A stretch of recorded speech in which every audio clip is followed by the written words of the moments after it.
ಬೆಂಗಳೂರಿನಲ್ಲಿ ಜಲಕ್ಷಾಮ ಎದುರಾಗಿದೆ. ಅಪಾರ್ಟ್ಮೆಂಟ್ಗಳಿಗೆ ನಯಾ ರೂಲ್ಸ್ ಜಾರಿಗೆ ತರಲಾಗಿದೆ. ರಾಜ್ಯ ಸರ್ಕಾರದಿಂದ ಅಪಾರ್ಟ್ಮೆಂಟ್ಗಳಿಗೆ ಹೊಸ ರೂಲ್ಸ್ ಅನ್ನ ಜಾರಿಗೆ ತರಲಾಗಿದೆ. ನೀರಿನ ಬಳಕೆ, ಶುದ್ಧೀಕರಣ ಮತ್ತು ಮರುಬಳಕೆಯ ಬಗ್ಗೆ ಮಾರ್ಗಸೂಚಿಯನ್ನ ಹೊರಡಿಸಲಾಗಿದೆ. ಪ್ರತಿ ವಸತಿ ಸಮುಚ್ಚಯಗಳು ನಿಯಮಾನುಸಾರವಾಗಿ ನೀರಿನ ಬಳಕೆಯನ್ನ ಮಾಡುವಂತೆ ಸೂಚನೆಯನ್ನ ನೀಡಲಾಗಿದೆ. ಮಾಲಿನ್ಯ ನಿಯಂತ್ರಣ ಮಂಡಳಿ, BWSSB, ಒಳಚರಂಡಿ ಮಂಡಳಿ ನಿಯಮವನ್ನ ಜಾರಿಗೆ ತಂದಿರುವಂತದ್ದು. ನೀರಿನ ಬವಣೆಯ ರೂಲ್ಸ್ಗಳು ಏನೇನು ಅಂತ ನೋಡೋದಾದ್ರೆ, ಅಪಾರ್ಟ್ಮೆಂಟ್ಗಳು ಕನಿಷ್ಠ 50ರಷ್ಟು ಸಂಸ್ಕರಿಸಿದ ನೀರನ್ನ ಮರುಬಳಕೆಯನ್ನ ಮಾಡಬೇಕು. ಇನ್ನು ಉಳಿದಂತಹ ನೀರನ್ನ ವಾಣಿಜ್ಯ ಚಟುವಟಿಕೆಗಳಿಗೆ ಬಳಸಬೇಕು.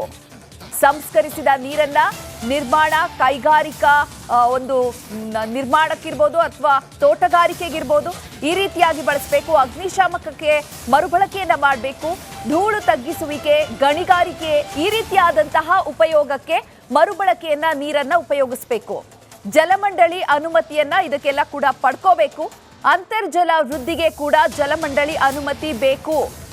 ಸಂಸ್ಕರಿಸಿದ ತ್ಯಾಜ್ಯ ನೀರನ್ನ ಔಷಧಿ ತಯಾರಿಕೆಗೆ, ಕುಡಿಯೋದಕ್ಕೆ, ಆಹಾರ ಸಂಸ್ಕರಣೆಗೆ ಬಳಸಬಾರದು. ನೀರಿನ ಗುಣಮಟ್ಟ ಖಚಿತಪಡಿಸಿಕೊಳ್ಳಲು ಖರೀದಿದಾರರು ಮತ್ತು ಮಾರಾಟಗಾರರು ಜವಾಬ್ದಾರಿಯುತವಾಗಿ ಬಳಕೆ ಮಾಡಬೇಕು. ಜೊತೆಗೆ ಒಪ್ಪಂದ ಮಾಡಿಕೊಳ್ಳಬೇಕು. ಸಂಸ್ಕರಿಸಿದ ನೀರನ್ನ ಬಾಹ್ಯವಾಗಿ ವಿತರಿಸಿ ಅಪಾರ್ಟ್ಮೆಂಟ್ಗಳ CCTV ಕಣ್ಗಾವಲು ಸೇರಿದಂತೆ ಕಟ್ಟುನಿಟ್ಟಿನ ಕ್ರಮವನ್ನ ಅನುಸರಿಸಬೇಕು.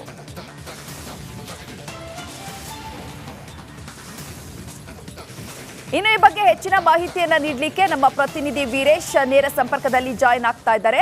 ವೀರೇಶ್, ಕಟ್ಟುನಿಟ್ಟಿನ ಕ್ರಮವನ್ನ ಜಾರಿಗೆ ತರುವಂತೆ ಸೂಚನೆಯನ್ನ ನೀಡಲಾಗಿರುವಂತದ್ದು, ಏನೆಲ್ಲ ಕ್ರಮಗಳನ್ನ ಇಲ್ಲಿ ಸೂಚಿಸಲಾಗಿದೆ? ಚೈತ್ರ, ಜಲಮಂಡಳಿ ಮತ್ತು BBMPಯ ಅಧಿಕಾರಿಗಳು ಸ್ಥಿತಿಯಲ್ಲಿ ಅಂದ್ರೆ ಜಲಕ್ಷಾಮ ಎದುರಾಗಿದೆ. ಪ್ರತಿಯೊಂದು ಏರಿಯಾದಲ್ಲಿ ಸಹ ನೀರಿಗಾಗಿ ಪರದಾಡುವ ಪರಿಸ್ಥಿತಿ ನಿರ್ಮಾಣವಾಗಿದೆ ಮತ್ತು ಹಲವಾರು ಯೋಜನೆಗಳು, ಹಲವಾರು ಕ್ರಮಗಳನ್ನ ಜಲಮಂಡಳಿ ಮತ್ತು BBMP ತೆಗೆದುಕೊಂಡಿದೆ. ಇದೀಗ ಅಪಾರ್ಟ್ಮೆಂಟ್ಗಳಲ್ಲಿ ನೀರು ಉಳಿಸುವುದಕ್ಕೆ ಮುಂದಾಗಬೇಕಂತೇಳಿ ಒಂದ್ ಕಡೆ ಜಲಮಂಡಳಿ ಮತ್ತು ಸರ್ಕಾರ ಒಂದು ಆದೇಶ ನೀಡಿದೆ. ಯಾಕಂದ್ರೆ ಆ ಒಂದು ಭಾಗದಲ್ಲಿ ಅಪಾರ್ಟ್ಮೆಂಟ್ಗಳಲ್ಲಿ ಸಾಕಷ್ಟು ನೀರು ಪೋಲಾಗುವ ಜಾಸ್ತಿ ಸಂಖ್ಯೆಯಲ್ಲಿ ಇರುತ್ತೆ. ಯಾಕಂದ್ರೆ ಕೆಲವೊಂದು ಕಾರ್ ವಾಶ್ ಮಾಡ್ತಾರೆ ಗೊತ್ತಿರಲಿದೆ, ಮತ್ತೊಂದ್ ಕಡೆ ಗಾರ್ಡನ್ಗೆ ನೀರು ಬಿಡ್ತಾರೆ, ಮತ್ತೊಂದ್ ಕಡೆ ಪಾರ್ಕ್ ಗಳಿಗೆ ನೀರು ಬಿಡ್ತಾರೆ. ತುಂಬಾ ವೇಸ್ಟ್ ಆಗುತ್ತೆ ಆ ಒಂದು ಭಾಗದಲ್ಲಿ, ಆ ಒಂದು ಅಪಾರ್ಟ್ಮೆಂಟ್ ಗಳಲ್ಲಿ. ಹೀಗಾಗಿ ಅಪಾರ್ಟ್ಮೆಂಟ್ ಗೆ ಕಟ್ಟುನಿಟ್ಟಿನ ಈಗ ರೂಲ್ಸ್ ಜಾರಿ ಮಾಡಿದ್ದಾರೆ. ಅಂದ್ರೆ ವೇಸ್ಟ್ ನೀರನ್ನ ಸಂಸ್ಕರಿಸಿದ ನೀರನ್ನ ಮಾತ್ರ ಮರುಬಳಕೆ ಮಾಡ್ಕೋಬೇಕು. ಮತ್ತೊಂದ್ ಕಡೆ ಔಷಧಿ, ಮತ್ತೊಂದ್ ಕಡೆ ಊಟ ಉಪಚಾರಕ್ಕೆ ಸಂಸ್ಕರಿಸಿದ ನೀರನ್ನ ಬಳಕೆ ಮಾಡದಂತೆ ಒಂದ್ ಕಡೆ ಮನವಿ ಮಾಡಿದರೆ. ಅದಲ್ಲದೆ ಅಪಾರ್ಟ್ಮೆಂಟ್ಗಳು ನೀರನ್ನ ಉಳಿಸೋಕೆ ಮುಂದಾಗಬೇಕು. ಪ್ರತಿಯೊಂದು ಅಂದ್ರೆ ಕೆಲವೊಂದು ನೀರನ್ನು ತುಂಬಾ ವೇಸ್ಟ್ ಮಾಡ್ತೀರಿ, ಮತ್ತೊಂದ್ ಕಡೆ ಯಾವ್ದೇ ನೀರನ್ನ ವೇಸ್ಟ್ ಮಾಡಿದ್ರೆ ನಮಗೆ ಕಂಡು ಬಂದ್ರೆ ನಿಮ್ಮ ಶಿಸ್ತು ಕ್ರಮಕ್ಕೆ ಮುಂದಾಗ್ತವಂತ ಒಂದ್ ಕಡೆ ಜಲಮಂಡಳಿ ಮತ್ತು ಸರ್ಕಾರ ಒಂದು ಆದೇಶ ಆಗಿದೆ. ಮತ್ತು ಹಲವಾರು ಕಡೆ ಈ ಕಟ್ಟುನಿಟ್ಟಿನ ಕ್ರಮ ಜಲಮಂಡಳಿ ಅಧಿಕಾರಿಗಳು ಕೈಗೊಂಡು ಫೈನ್ಗಳು ಹಾಕಿದ್ದಾರೆ. ಯಾಕಂದ್ರೆ ಕೆಲವೊಂದು ಕಾವೇರಿ ನೀರನ್ನ ಕಾರ್ ವಾಶ್ ಮಾಡೋದು, ಮತ್ತೊಂದ್ ಕಡೆ ಪಾರ್ಕ್ ಗಳಿಗೆ ನೀರು ಬಿಡೋದು, ಈ ತರ ಕೆಲವೊಂದು ಅಪಾರ್ಟ್ಮೆಂಟ್ ಗಳಲ್ಲಿ ಕಂಡು ಬರುವುದರಿಂದ. ಧನ್ಯವಾದ ವೀರೇಶ್ ತಮ್ಮೆಲ್ಲ ಮಾಹಿತಿಗಾಗಿ.